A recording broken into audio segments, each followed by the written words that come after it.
Okay, so getting back into this, and by the way, I recognize that this slideshow has been kind of wordy on these different slides, but was looking at this more as that I wanted to show you these different charts. I thought it was worth kind of having this paired look to them so you could see comparison between, first up, what I would consider, like I said, kind of the more orthodox Christians. Then over here, you have those that are more on the evolutionist side of things. Some of whom I think you can be Christian and a theistic evolutionist. However, I think there's a lot of big questions that you have to account for in your theology. And I would say that some of those folks there, like Eugenie Scott, who would maybe be a theistic evolutionist, I look at it as she's kind of looking for a way more to sort of rope Christians in to convince them that evolutionism can be okay. And so she's saying, oh, no, look, you can just believe these two things. Well, it's not a question of what you can be allowed to believe or not, but what's actually true. And this is where we get into naturalism, where we say, I think there are a lot of reasons just to believe that evolution isn't true, at least as we look at what people normally mean by evolution in terms of this upward progression from lower tier life forms to more complex life forms. If you want to say that evolution, in its strictest definition, evolution just means change. In that sense, we all believe in evolution because we believe that there are changes in the world, right? There may be fewer trees today than there were at one time. There are not dinosaurs walking on the earth. And if you're someone who doesn't believe that dinosaurs even existed, well, I can tell you I've stepped in dinosaur footprints. I may show those photos at some point. So they did exist, right? They weren't the huge, like, I couldn't lie down in one of these footprints, but they're pretty big. So, yes, there are changes, but that doesn't mean that we have to accept that these, single-celled organisms eventually progressed up to being as complex as the abstract thinkers that people are today, right? Okay, but this is the position taken by what we call naturalists. Now, you could also look at a naturalist as like an atheist, but not all naturalists are atheists. Some would probably call themselves agnostics, but naturalism essentially strictly means that someone who just believes that all there is what is found in nature or in what we see in the universe today. So they would not believe in the supernatural, such as God or angels or the miraculous, right?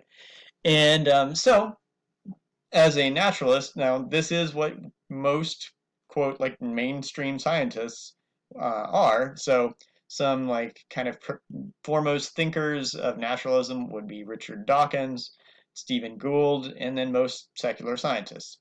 And so this is the position taken by kind of the mainstream science. And the question is this the best science? And I honestly think that naturalists, they don't want to admit this, but they can be just as dogmatic. This is maybe another word I should have put in the definitions. But dogmatic means that they just kind of have a predisposed bent to want to believe something and to hold to that belief, not necessarily based on evidence, right? But they are pre-committed to believing that everything is natural. They don't want to believe in God. And so they're going to keep explaining everything away that might bring in any kind of supernatural thought, right? And so, um, but because they have this pre-committed bent or commitment to say, we only accept what's in nature, here are some challenges that they confront. First up, the fossil record doesn't demonstrate the type of gradual change suggested by evolution. Second, going from inanimate matter, which to living matter, inanimate means it is not alive. So when something becomes like animated, it becomes alive. So to go from inanimate matter to living matter is far more unlikely than once believed. And I put an asterisk there. I didn't realize you can't see what's at the bottom. But you are going to read a bit more about this in an excerpt from The Case for Christ, where you'll see why this is not something we can just assume will happen. Uh, Charles Darwin believed that life emerged in a primordial ooze. He called it like in warm little ponds, just kind of believing that heat and minerals would sort of naturally, spontaneously generate life. Well, science has shown of late that that's really very, very unlikely. But someone who is a naturalist, they have to kind of stick to believing in that because they have no other option. So the evidence might show something else, but they can't accept that because they don't want to accept anything that would look like theism, right? Okay, other problems that they would encounter scientifically. DNA is a language filled with information that is somehow intelligible. Intelligible means that you can make sense of it. So DNA, it's not just like a combination of chemicals kind of slapped together. It's actually a code, as if a programmer out there has put this language into humans that somehow it can talk and communicate information. It stores information and communicates it. It's pretty incredible, right? Some other things would be fine tuning. Fine tuning is this idea that the universe that we observe um, if you change a couple little things about the universe, the whole thing would just collapse. So, like the equations people have figured out to determine, okay, the universe seems to be expanding. I've never been able to completely make sense of that myself, but they say it seems to be expanding, and if it were expanding a little bit slower or a little bit faster, a little bit slower, the whole universe would just collapse on itself. A little bit faster, it would expand out into nothing, and we'd just be dispersed out and into the void, and nothing would hold together. So, and there's other things associated with fine tuning. Um, and then the Big Bang. So the Big Bang is something that young Earth creationists don't really accept generally. I think some might. But what's interesting is most scientists, even secular scientists like naturalists, believe in the Big Bang. And yet, what the Big Bang would tell us, if it's true, is that the universe started at a point in time and expanded out from there, and and it's continuing to expand. So, if the universe began at a point in time, that means the universe had a beginning. It's like, well, what caused the universe then? And up until people started believing in this, the Big Bang, which came about because of the research done by an astronomer named Edwin Hubble, which the Hubble telescope is named for. Um, but before that, they thought, well, maybe the universe has just always existed. But now they're saying, no, actually, it looks like it began at a point in time. Well, that raises the obvious question: if it began, what started it, right? If everything in nature came into existence at a point in time, whether that was thousands of years ago or millions or billions of years ago, something had to get this in motion. And this is where a theist would say, well, we believe that's God. And even if you want to give it a different name, if you want to say the force, for example, it's still something supernatural. And we could get into more about this discussion. Hopefully, we will. But so these are big problems for them. So their response, there's a number of them. One of them, starting up, is they say theists are merely following a, quote, God of the gaps line of thinking.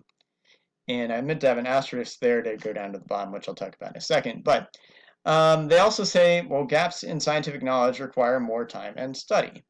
So this is about saying, maybe we don't understand something right now, but if you give us more time, we'll eventually get the answers.